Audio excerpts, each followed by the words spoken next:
Dear students, in this video, we will first discuss about energy stored in an inductor, and then we will discuss the qualitative idea behind LC oscillations. So, to begin with, we know that when an inductor is connected to an AC source, then the current rises from 0 to a maximum value I naught. Suppose at any instant of time, see, we know that since the source of AC, the EMF is fluctuating, so current will also be fluctuating. It will be changing its value because we are not having a direct current here. Rather, we are having alternating current, AC. So basically, at any instant of time t, suppose what is the current? The current is capital I, which is getting developed across this inductor. Okay, now inductor has the tendency to oppose this current because this current actually generates a magnetic field inside the inductor.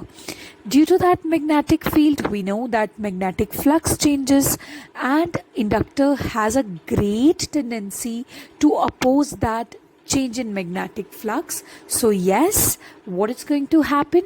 The inductor will develop an EMF inside it which will try to oppose the change in magnetic flux, and that EMF is known as induced EMF or back EMF. So let's discuss about back EMF. Back EMF is going to be L into di by dt. So this one is back EMF, which opposes any change in the current of circuit. Basically, this L, which is self-inductance, this L plays the role of inertia here. It actually tries to oppose the current which is developing inside the inductor. So if you want to really maintain the flow of current across the inductor, you would have to do some work, because this natural tendency will definitely oppose the flow of current. So if you want to maintain it, what you need to do, you need to keep on doing a work so that you can oppose this. So that work itself will be stored in this system in the form of energy, and that's how we call it energy stored in an inductor. I repeat the whole process. What exactly happens? You have an inductor, you have connected it to an AC source, which is a fluctuating source, of course, because the current is not steady here. So this was point number 1. Now point number 2, when AC source is there, current is going to flow. When current is going to flow, what's going to happen? An EMF will be developed across the inductor.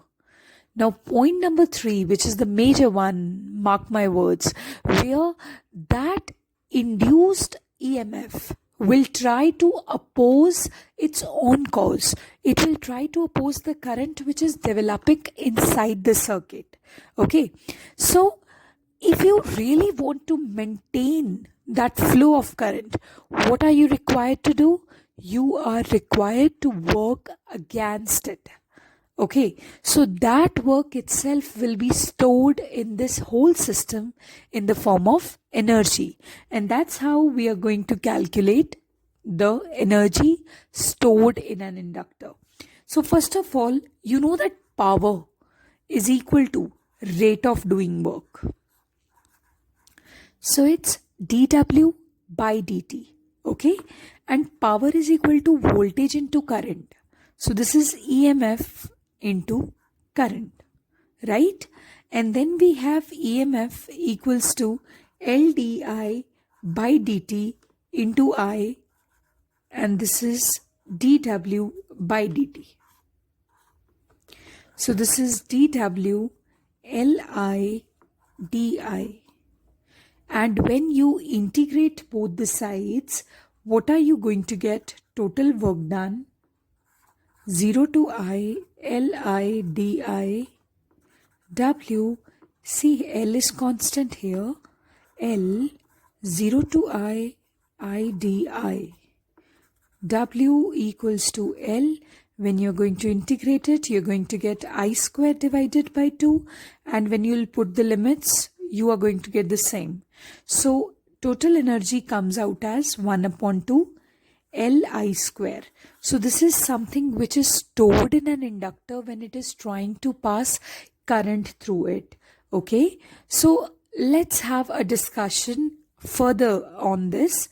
We know that when you talk about a solenoid, magnetic field developed inside the core of the solenoid, it is mu naught Ni, where small n refers to number of turns per unit length, and we can fairly write it as capital N upon L. Okay, from here you can find out current. So current will be PL upon mu naught N, and this capital L, self-inductance. If you have seen the video on self-inductance, then you must be knowing that when we had done the derivation, we got the value of capital L like this. Okay, so you need to put these two values over here, because total energy is 1 upon 2 capital L I square. So what are we going to do next? I hope you know better. Just substitute the value of capital L and capital I in this equation, so that finally you can find out the magnetic, the energy as B square upon 2 mu naught A into L. So this is the energy stored in an inductor. And when you are going to find out energy density means energy per unit volume.